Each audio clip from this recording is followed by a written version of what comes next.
สบายดีทุกคนเมื่อนี้ทาง CIT เราจะมาแนะนำต่อเกี่ยวกับการออกแบบเว็บไซต์ด้วย WordPress เนาะในบทก่อนข้าพเจ้าได้แนะนำไปแล้วเกี่ยวกับการติดตั้งทีมให้ WordPress เนาะตัวอย่างว่าต้องการทีมแบบไหนเราก็เลือกเอาให้เหมาะสมกับความต้องการเราเนาะและในมื้อนี้ข้าพเจ้าจะมาแนะนำต่อเกี่ยวกับการสร้างบทโพสต์นะเป็นบทความเนาะบทความต่างๆเนาะจะเข้าระบบไปนะจะมาเบิ่งเว็บไซต์เราเนาะในเมื่อก่อนพวกเราได้เลือกทีมนี้นะแต่ว่าเราจะมาเรียนจัดการกับบทความนี่นะตัวอย่างก็คือบทความนี้เนื้อความมันจะออกมืดเนาะเห็นป่ะมันจะบ่งามตาเนาะตัวอย่างว่าหลายบทความมันจะมีเห็นรีดม่ออยู่นี่เราอ่านต่ออยู่นี่นะนี่เราจะมาเรียนจัดการเกี่ยวกับบทความนี้นะตัวอย่างคือในเว็บไซต์ของข้าพเจ้าเนี่ยมันจะมีเนาะในความสั้นนะรีดม่อเพิ่มเติมไปติ๊กมาเห็นป่ะมันจะออกมารายละเอียดต่างๆนะคือข่าวตัวนี้มาจากไสเนาะนะแบบนี้นะแล้วเราสามารถสร้างได้ก็คืออยู่โพสต์เนาะโพสต์เอาติ๊กเข้าไปโพสต์เนาะเราสามารถแอดนิวโพสต์ได้เนาะนิวโพสต์ตัวอย่างว่าข้าพเจ้าจะ copy เอาจากนี้เนาะข่าวสารไอทีเนาะมาทั่วไปก็ได้เนาะเข้ามาโฮมก็ได้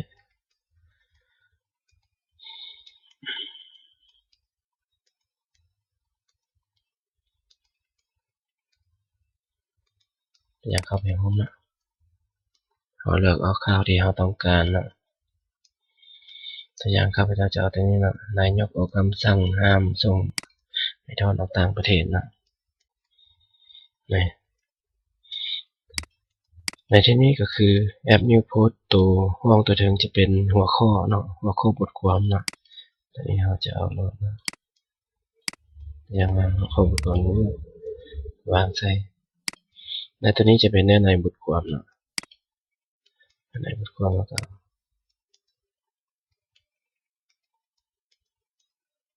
มาเปลี่ยนวางใส่ที่ว่าตัวนี้จะเป็นในบทความเนาะถ้าดับเอาได้แล้วก็ปรับมันเที่ยงมันงามตาเวลามันแสดงหลังจากนั้นบทความนี้เราจะเอาไปไว้อยู่ใส่ตัวนี้จะเป็นแคตตาล็อกนะแคตตาล็อกตัวนี้ครับอาจารย์จะแนะนำในบทหน้านะอย่างเอาไว้ในข่าวบันไดซะนะและภาพพีขึ้นมันจะมีแต่บทความนะอาจจะแบบ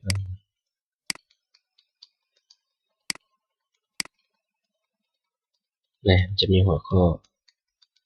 ผู้มันยังบ่มีนะเนื้อความเห็นว่าออกลายมาแบบนี้ลายมา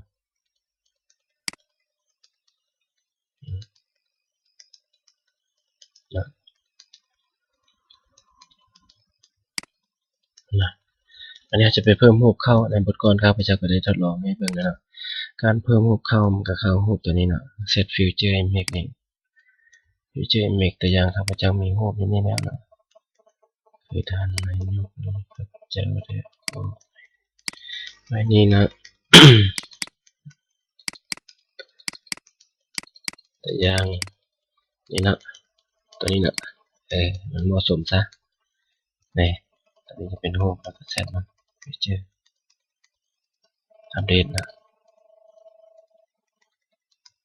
เดี๋ยวเพิ่งว่ามีรูปขึ้นมาบ่นี่หัวข้ออันนี้รูปเห็นบ่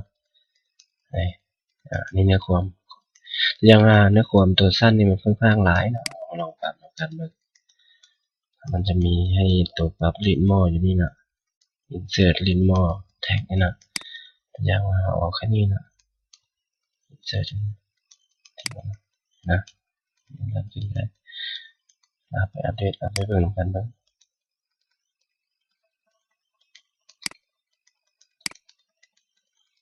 เขาน่ารักนะเอาให้พอดีนะปฏิบัติมันว่า ถือว่าตัวนี้มันเป็นลินมอขึ้นนี่เป็นลำทีมนะเราสามารถกดเข้ารูปหรือว่ากดเข้าตัวนี้ได้เนาะเราจะอ่านต่อนะออกมาไล่นะตัวอย่างเราอยากแสดงรูปอยู่นี่เด้อยู่ในบทความนี่เนาะหลังจากตัวที่ลินมอหรือว่าเนี่ยเราก็เพิ่มตัวนี้เข้าไปเราเพิ่มรูปตัวนี้โดยแอปมีเดียนะรูปตัวนี้เข้าไปเราสามารถปรับแต่งน้อยใหญ่ได้หรือว่ารูปตัวนี้มันน้อยเกินไปเราก็เบิ่งมันคือเบิ่งงามตาเนาะก็อัปโหลดขึ้นมาใหม่เพราะว่าตัวนั้นมันจะถูกตัดไปแล้วคือเก่า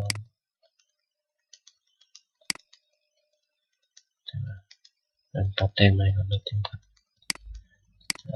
บ่จำเป็นว่าขึ้นหลายแล้วมันจะหนัก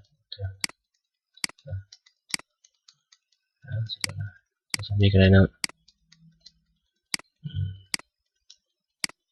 โอเคเห็นไหมลองไปเบิ่งลงกัน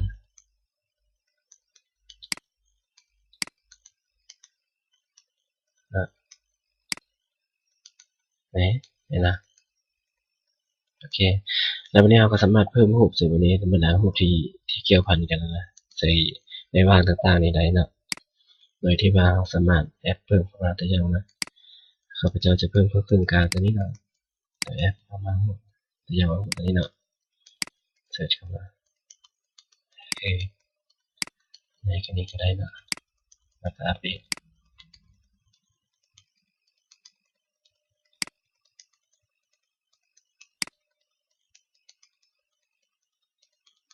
กดเข้าไปเดี๋ยวนะเดี๋ยวนะโอเคนะที่ว่าบทเรียนวันนี้ข้าพเจ้าจะแนะนำสั้นๆเกี่ยวกับการสร้างบทความนั้นนะเนาะโดยที่เราจะต้องจำก็คือว่าเราจะมาสร้างfuture image ให้มันเนาะเพื่อมันแสดงอยู่ในหน้าเว็บของเราในตัวแรกนี้เนาะตัวนี้เนี่ยเนาะแล้วก็การ copy มาใส่แล้วก็การปรับแต่งให้มันเที่ยงเนาะประมาณ2 ด้านเนาะถือว่านั่นก็เป็นบทเรียนที่ว่าแนะนำเกี่ยวกับการสร้างบทความและบทโพสต์นะเพื่อให้โพสต์ข้อความขึ้นในทางเว็บไซต์ให้มันง่ายเนาะแล้วในบทหน้าข้าพเจ้าจะมาแนะนำต่อเกี่ยวกับการสร้างแคตตาล็อกนี่เนาะแล้วก็ขอบใจแล้วก็หวังว่าพวกท่านจะสนับสนุนพวกเราโดยที่ก็สามารถกด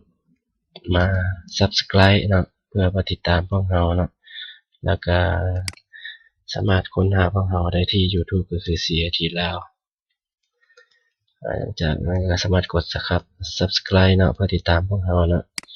แล้วก็สามารถกดบรรดาโฆษณาที่ว่าขึ้นมาอยู่ในบรรดาโฆษณาที่ขึ้นมาแบบนี้เนาะเพื่อมาสนับสนุนพวกเราเนาะแล้วก็หวังว่าจะได้พบกันในวิดีโอหน้าเนาะขอบใจ